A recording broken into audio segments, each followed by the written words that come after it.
పాలమ్మితే పూలమ్మితే కోట్లకు పడగెత్తుతారా? లేదు లేదు, భూదందాలు చేసిండు అంటున్నారు. మరి ఈ ఆరోపణలపై మీరేమంటారు? ఆరోపణలు అనేది సహజమే. ఎదిగేటప్పుడు ఆరోపణలు చాలామంది చేస్తారు.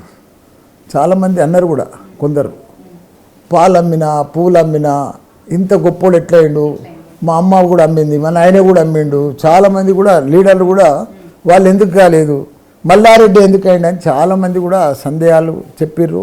రకరకాలు నన్ను బనాయించిండ్రు, చేసిండ్రు. నేనేం స్మగ్లింగ్ వ్యాపారం చేయలే, నేను గుడాచారి వ్యాపారాలు చేయలే, నేను ఎక్సైజ్ బేరాలు చేయలే.